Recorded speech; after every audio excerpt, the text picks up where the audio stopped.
Alien abduction.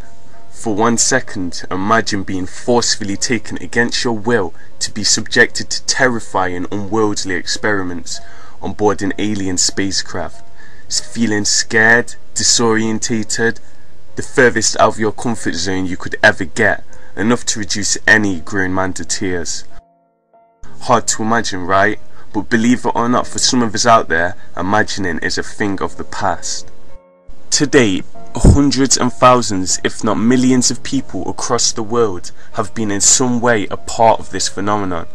Some with partial memories, some with no recollection of anything, some with implants, some with scars, and some with fully conscious memories of the full-blown abduction. Every abduction story is unique in its own way. Just like snowflakes, they have their similarities, but no two are alike. Each one giving different details and information on how they were abducted and for what purpose. Though the majority of abduction cases out there are fascinating in their own way, there are some that stand out from the crowd in remarkable ways.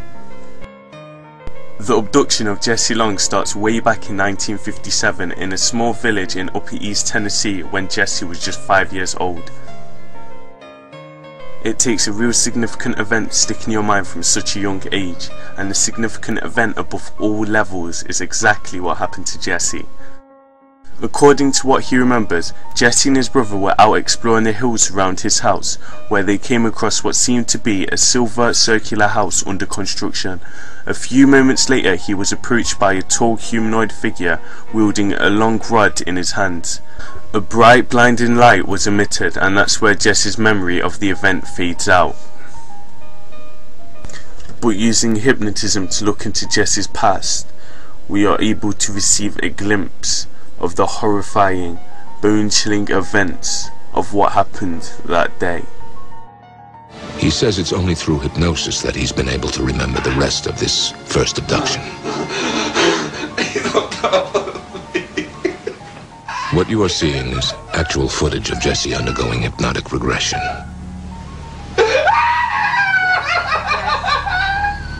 You will not be able to...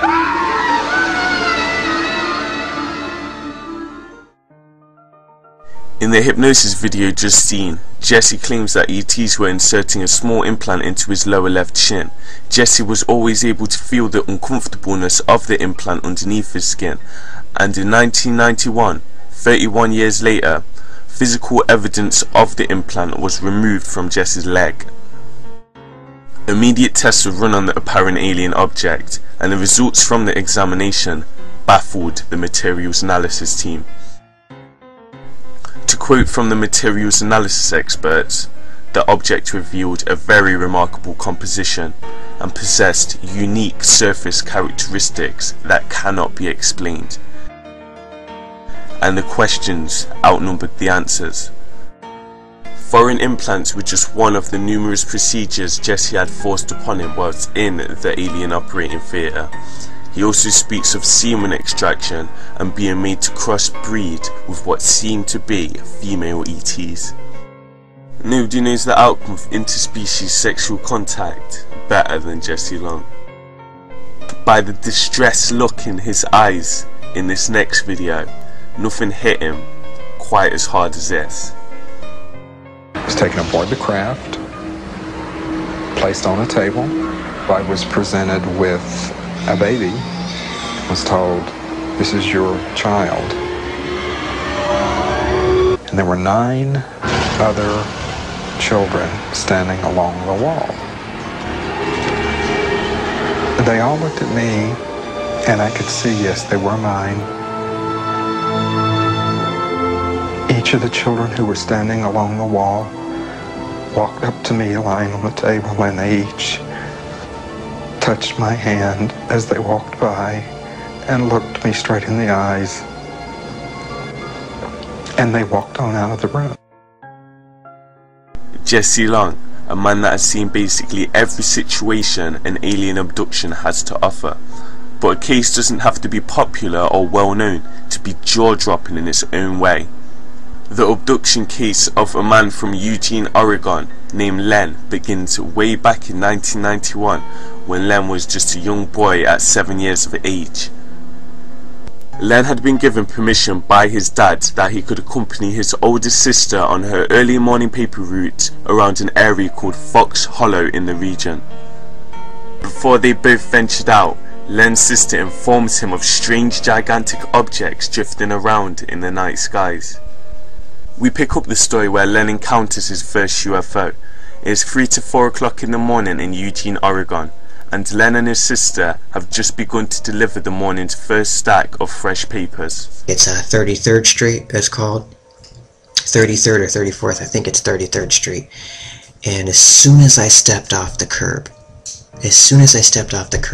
onto the road, I heard what sounded like a giant fire extinguisher in the sky, really close to the ground. And it sounded like this.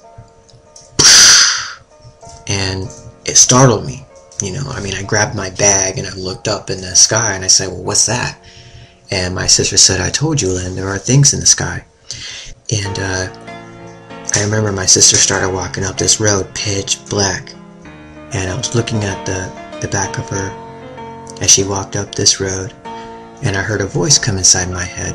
And it said, now's the time. And I remember looking around like, that's weird. I heard a voice in my head, and all of a sudden I started to run towards the peak of this mountain, and I'm running towards it. And I do notice 3 beings.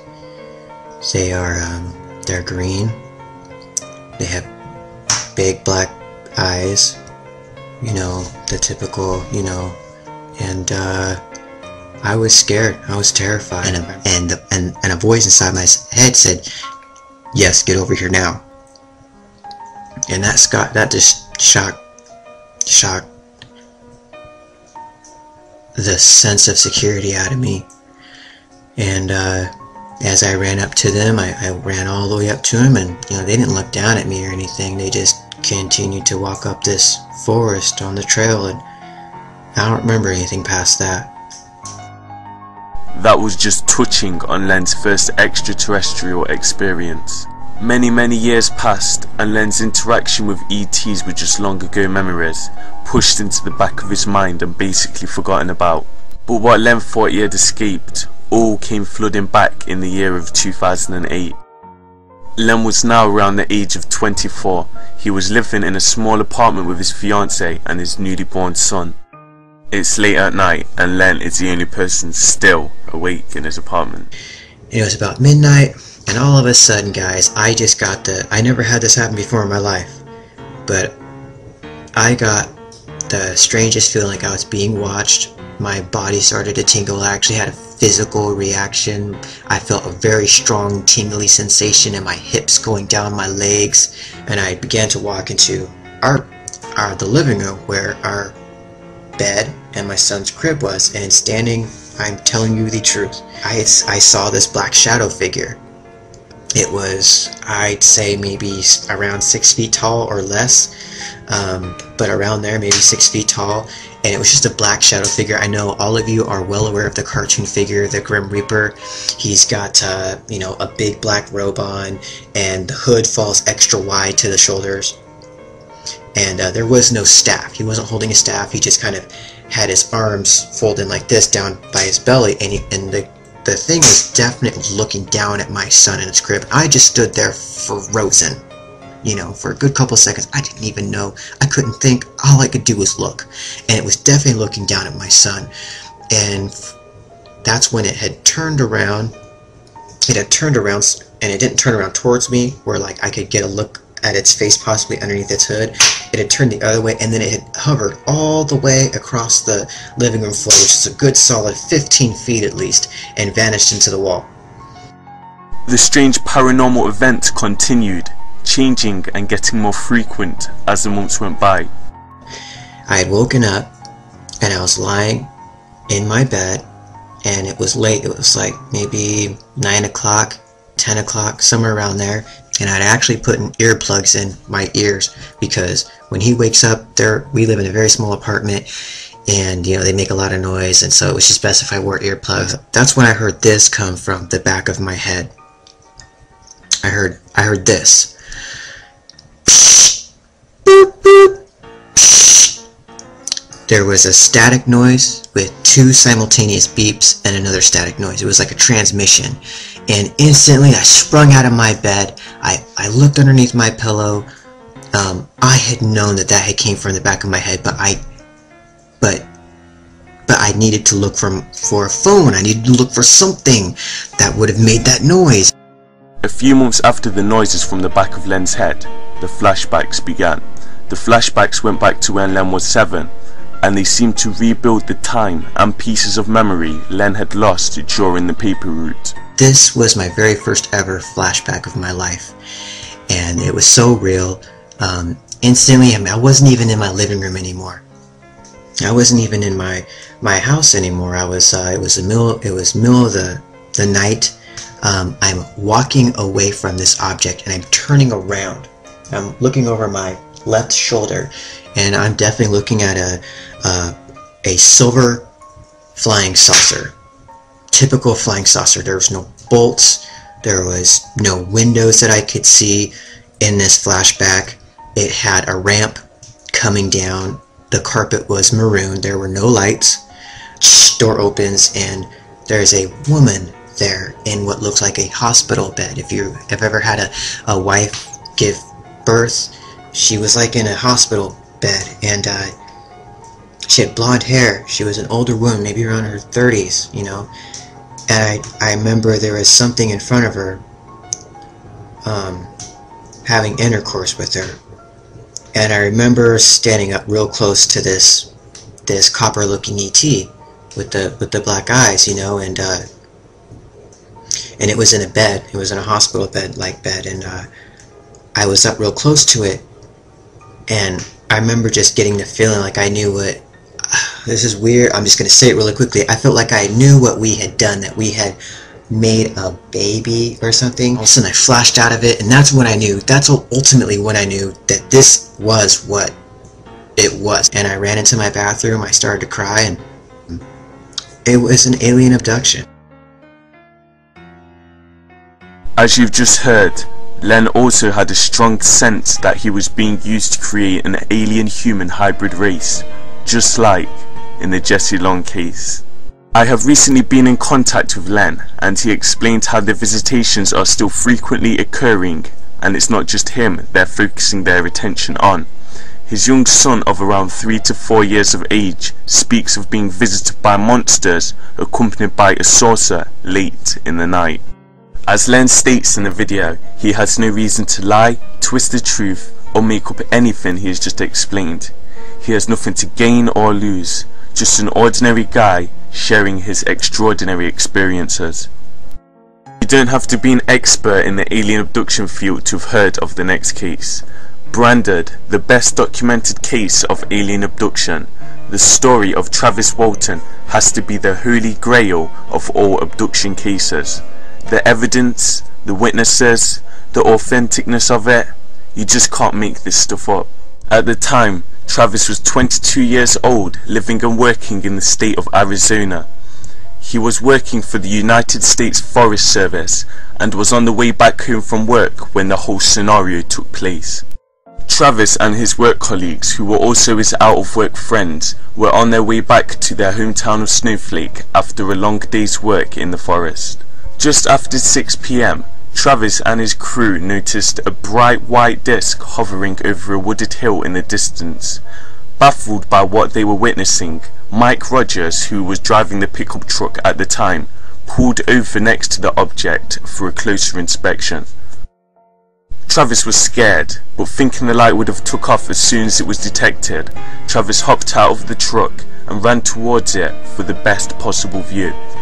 When Travis was virtually underneath the disc, it started swaying from side to side and began making a noise that could only be described as a loud turbine. Even more feared by this, Travis had decided that that was enough and began to make an approach back to the truck. Then, without warning, he was suddenly struck in the chest by an almighty beam of white light and tossed a good 10 to 15 foot away from the craft. hitting the floor completely limp. Convinced no human could have survived what they had just witnessed, Rogers reversed the truck back and sped out of the area as fast as the truck would go. They were barely a quarter of a mile away when Rogers hit the brakes and came to his senses and realised he had just left his friend in a very dangerous and very scary situation in the middle of nowhere with no help. Against the other crew members in the truck's wishes, he turned back around in a desperate attempt to locate and save Travis from whatever had attacked him. When they arrived back at the scene, the craft had vanished. The men conducted a search in the woods stretching out over half an hour trying to find Travis's body, but Travis was nowhere to be found. When getting back to their town, the first thing the men did was contact the authorities to inform them of what had happened. The sheriff believed them to some extent and decided to go up to the location in the morning with the men and some of the police force for a second search of the area. Some of the men were so shaken by what had happened, they had absolutely no intention of going back with the police to search the area in the morning. Finding no proof or strong evidence to back up what the men were saying, the police dismissed the story as a ludicrous lie and suspected the men had killed Travis and tried to cover it up with a ridiculous story. A lie detector test was suggested, and each man was so certain that what they had seen out in the forest was the 100% truth, they jumped at a chance to prove their innocence and show them what they were saying was nothing but the truth. It was the first time the lie detector examiner had such a large group of people to work on concerning the same event. 2 days after the tests, the men were presented with the results. Quoted from the lie detector examiner's official results, the report says, "The findings positively proved the men did see something that they believed was a UFO. This was solid evidence that the men had seen something that night, and 5 days after Travis's disappearance, the best proof possible was recovered. Travis Walton was back." Travis was picked up only a couple of miles away from the area he went missing. He said he woke up next to a road and contacted for help from a gas station further along the same road. Travis's return made headline news. Everybody wanted to know what had happened and where had he been. Travis says the first thing he remembers after the beam of light striking his chest was waking up in a bright white pristine room, experiencing extreme pain in his upper body area. When he was nearly fully conscious and was able to glance around the room, he says the first thing he noticed was strange otherworldly faces looking down at him. It was the most terrifying sight of my life. They were sort of human-like in form, 2 arms and 2 legs and like that, the human arrangement of features, but they were definitely not human. The eyes, they just seemed to look right into me. There was a sort of an indifference there that I found very frightening. Travis jumped up and screamed for the beings to get out of the room whilst holding an instrument he had picked up off a nearby surface. I was screaming all sorts of threats at them, and I was prepared to, fight my way past them to escape.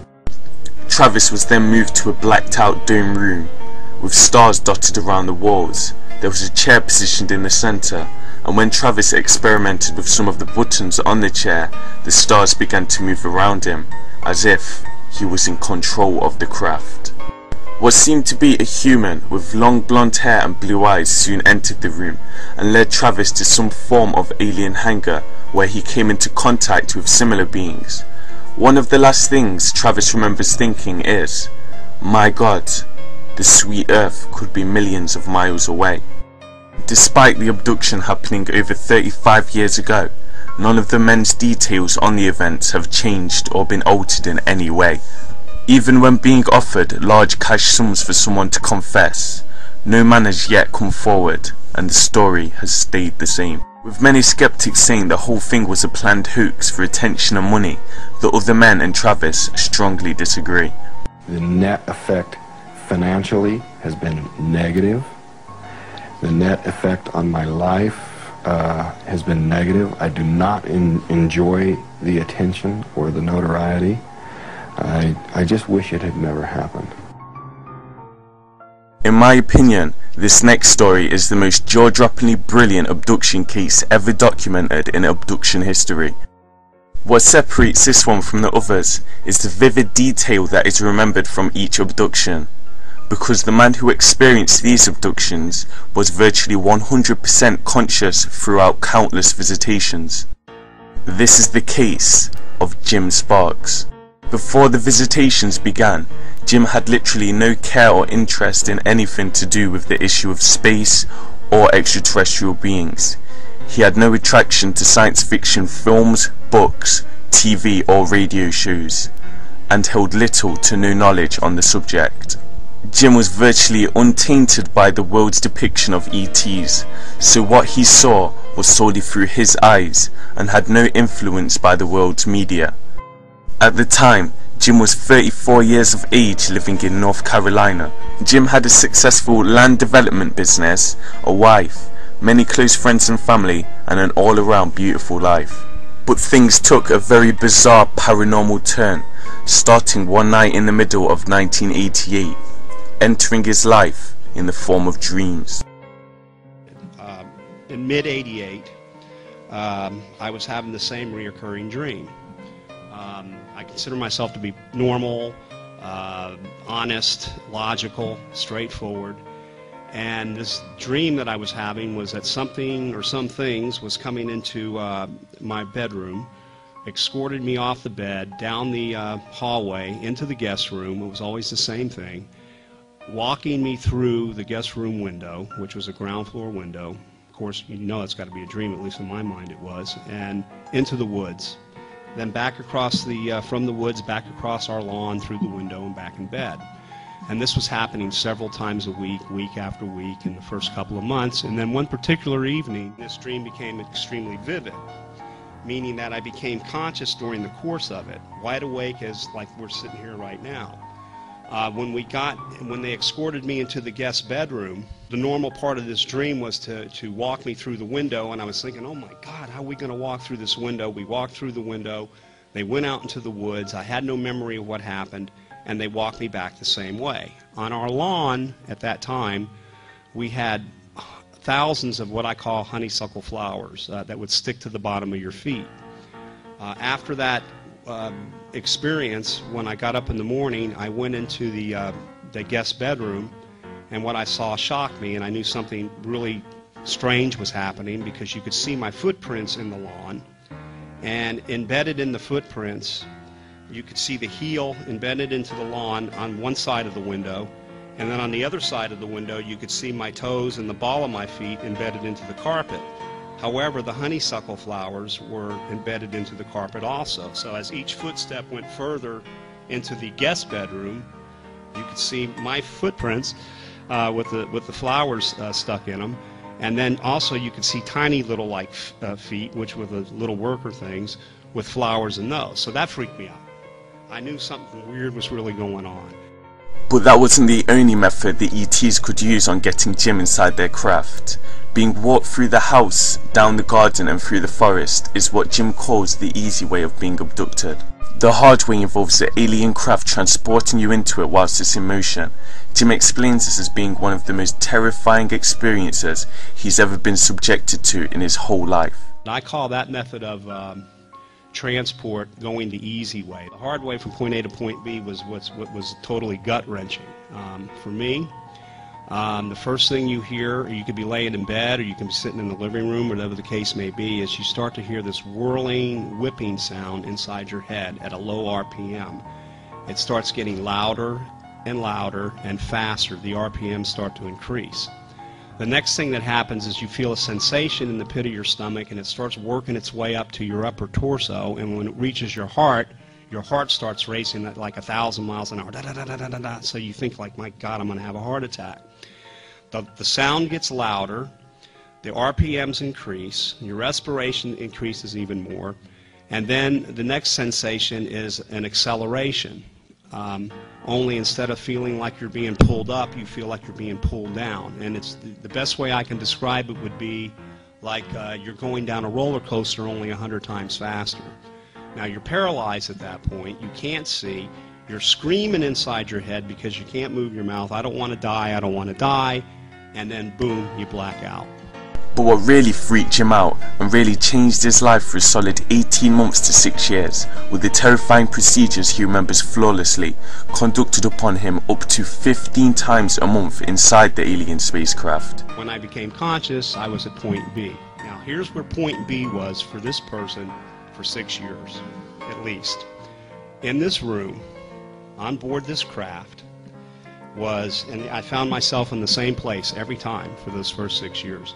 Sitting on this bench, and in front of this bench was a table, I call it a screen table, and it was artificial intelligence, and I think, and now we're talking almost 20 years ago, it was a teaching machine.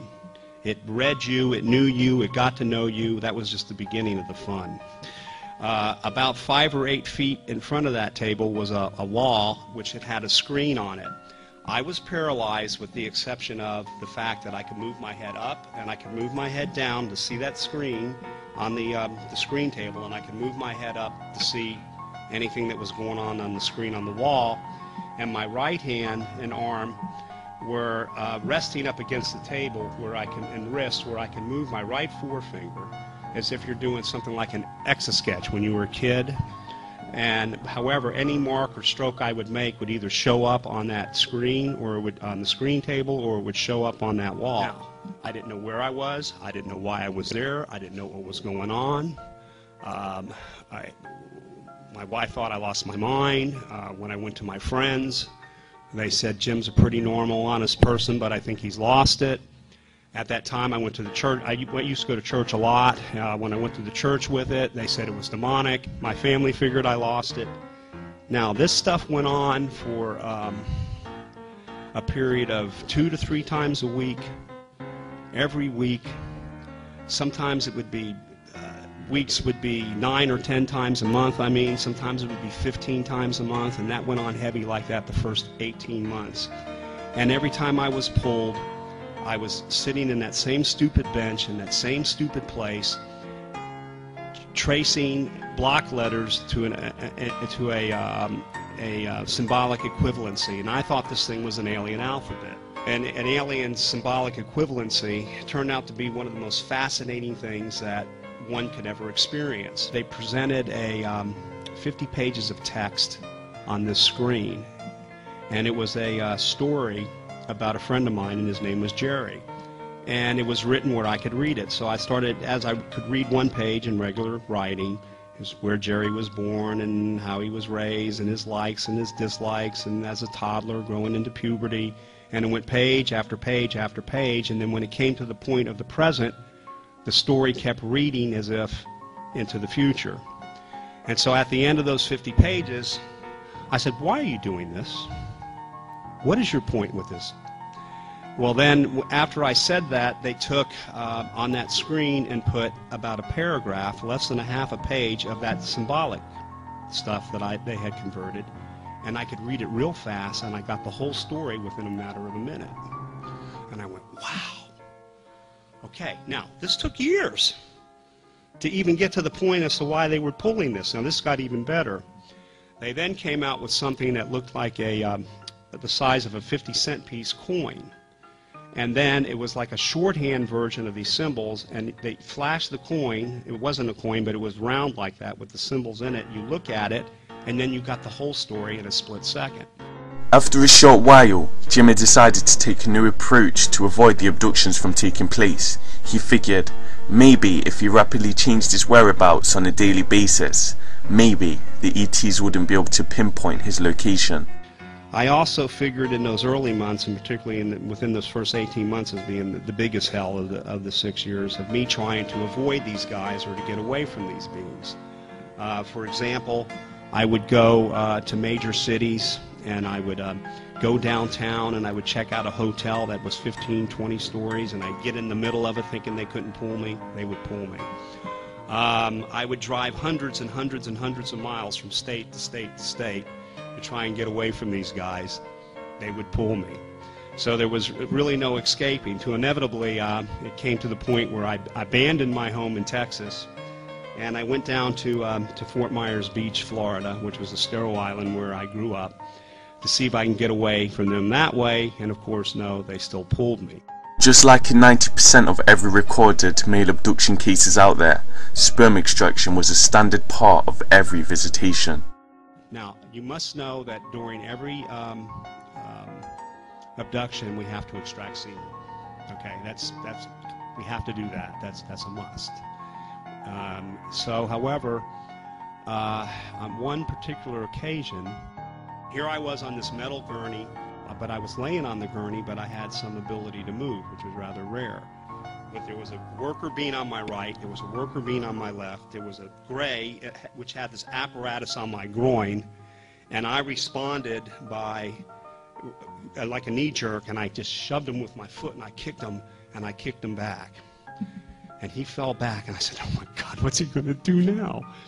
He gets up, and he comes really fast, right up to my face, just like an inch to my face, and I'll never forget those eyes, and I'll never forget that face being that close.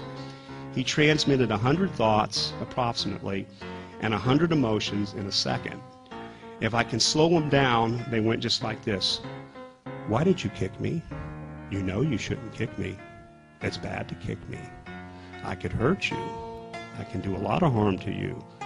You shouldn't kick me. And you get all the emotions of each one of those things, only he did it within a second, and it just went, and I couldn't handle all of that, and I just passed out. After being with him for so long, Jim felt as the ETs had developed a large amount of trust in him. He says they began by slowly enabling different parts of his body to function freely. When he showed he could be trusted to walk around by free will is when Jim says he witnessed one of the most unforgettably stunning abduction events he's ever been a part of. One of the most astounding and notable abduction experiences where I started to see a pretty big picture. I got pulled, and I found myself in a clearing in the woods. I would say the clearing was about 100 yards, like the size of a football field. I was standing up, and below me was, and I had free and total movement. Below me was about 12 or 15 people just sprawled all over the ground. They were in their night clothes or nude, so you could see that they were pulled. I use the term pulled instead of abducted a lot, so meaning taking you from point A to point B. You could see they were pulled from their homes or in their bedrooms. The left of that group was another pile of people, about 12 or 15 of them. And then to the left of that pile was another pile of people, just sprawl out on the ground. So here's 3 piles of people, and in each pile was a gray. Then I started hearing moaning and groaning from these people that were on the ground, as if they knew something was going to happen, and to my left, in the horizon, were 3 balls of light. And out of nowhere, one of them just went across the sky, right on top of our pile of people, above the clouds. The second one went over fast from the horizon over the second group of pile of people, and the third one hung over the third pile of people. The one that where I was standing, I was looking up because I could see the glow of the light, but I couldn't make out what it was. And then it started descending from the clouds. And I saw what I thought and felt was the most majestic, spectacular, phenomenal sight of my life. I mean, it had my heart beating like with excitement. It didn't look like I thought a UFO should look like. I figured those things would be more aerodynamic, and and it looked kind of like unaerodynamic. But nonetheless, it was spherical. It did have a dome on the top, but the bottom of it was like egg-shelled. And then I could see windows around that eggshell part, and I can see the silhouette of beings scurrying around. Then this bright, bright white light emanated from that eggshell-looking thing over our group of people and myself with a hue of blue. And it was just simply beautiful. So I started walking forward, and I had my hands up in the air, and I was going, "It's beautiful! It's beautiful!"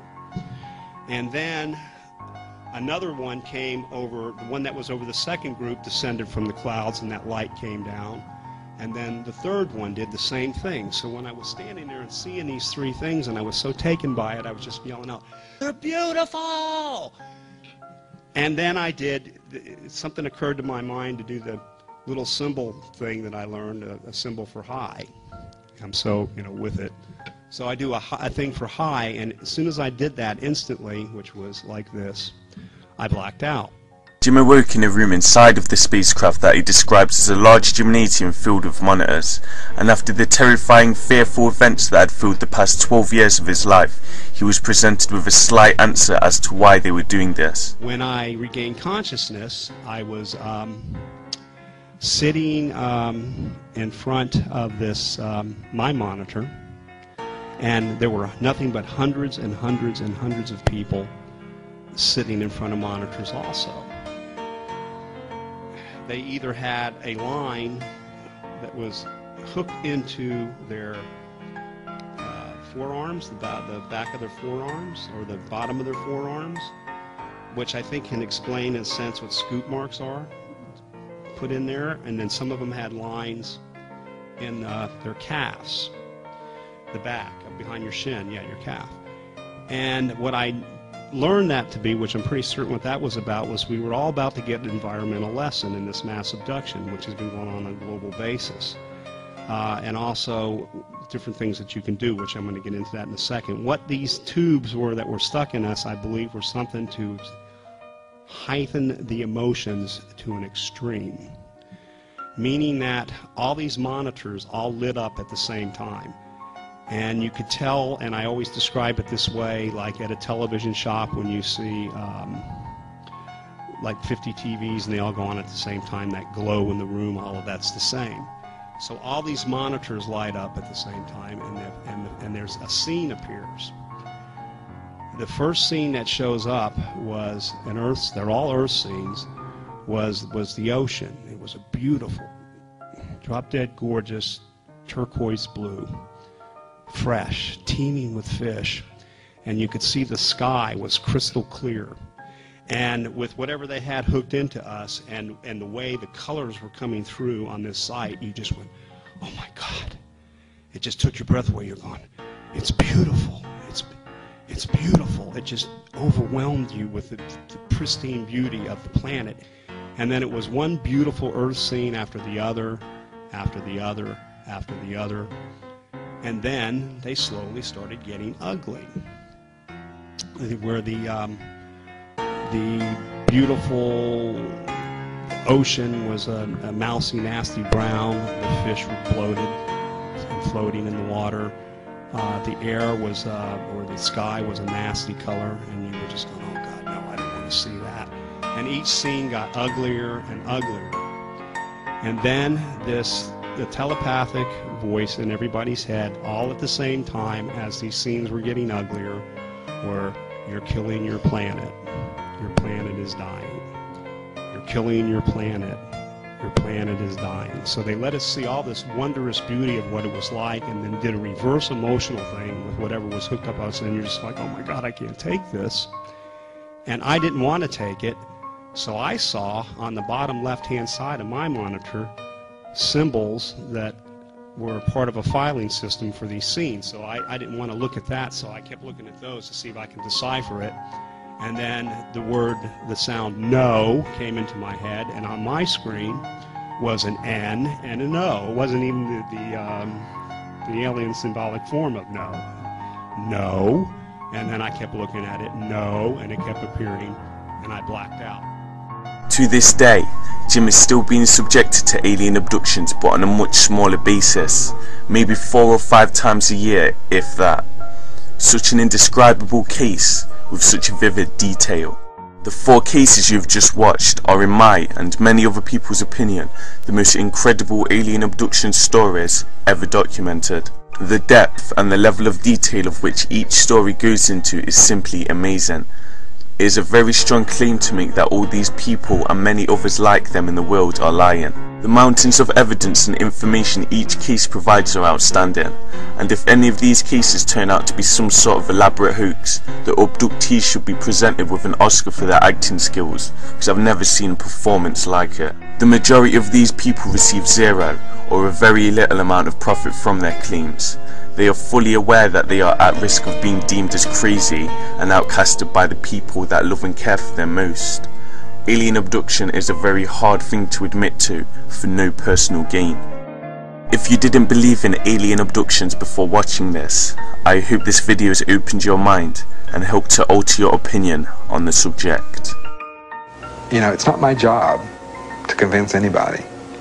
It's my job just to tell you what I've experienced. If you believe it, fine. If you don't believe it, I don't care. I want to get out there. I'm not doing this for attention. I'm not doing this. I'm not crazy. Accepting it yourself is one thing. Explaining it to others is another. Right. This happened.